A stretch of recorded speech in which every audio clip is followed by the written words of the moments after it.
They say in the remote mountains of Gifu, you should fear the mist. Not the gentle white fog that blankets the valleys, but something else entirely. They whisper that when the mist doesn't just turn red, but glows with a visceral, sickening crimson, something ancient has stirred.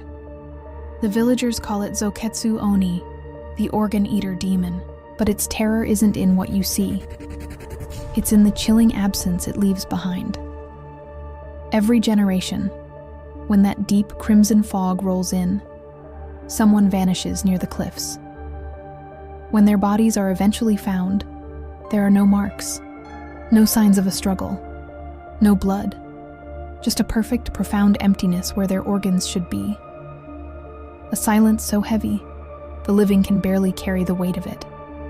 Where did such a creature come from? The story leads back centuries to a solitary temple that once stood at the base of Mount Hida.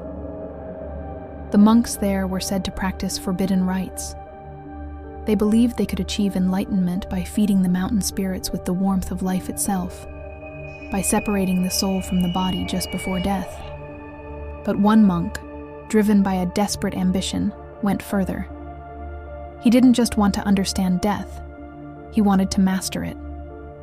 He took a ritual blade, and while still standing, still breathing, he opened his own chest, offering his beating heart to the sky.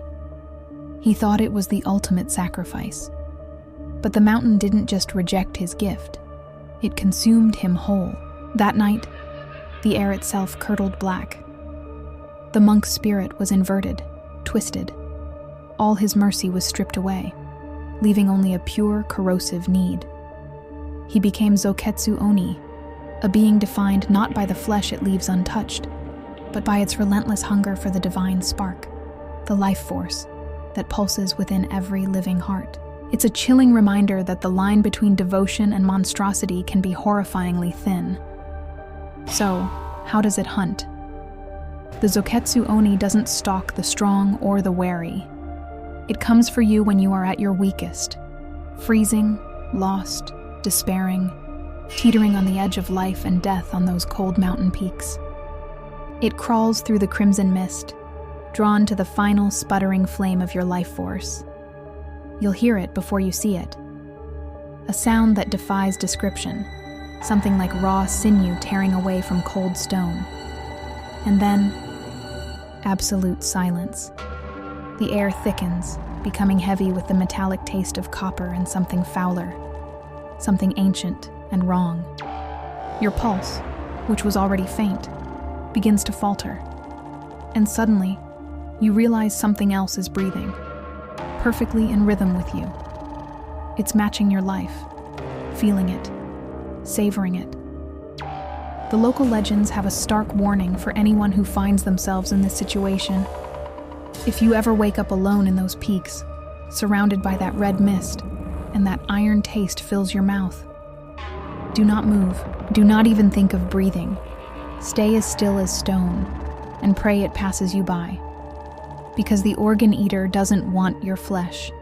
It wants what's still beating inside. It wants the warmth you're so desperately clinging to. And if you listen closely, just before the mist clears and your own warmth fades into the void, you might just hear the monk's last, eternal prayer. But it's no longer a plea for enlightenment. It's now a command that chills the gods themselves. Forgive me. There is still warmth to be harvested. Thank you for joining me on this journey into the dark folklore of Japan. If you enjoy stories that crawl under your skin, don't forget to like this video and subscribe for more tales from the shadows. Stay safe and stay curious.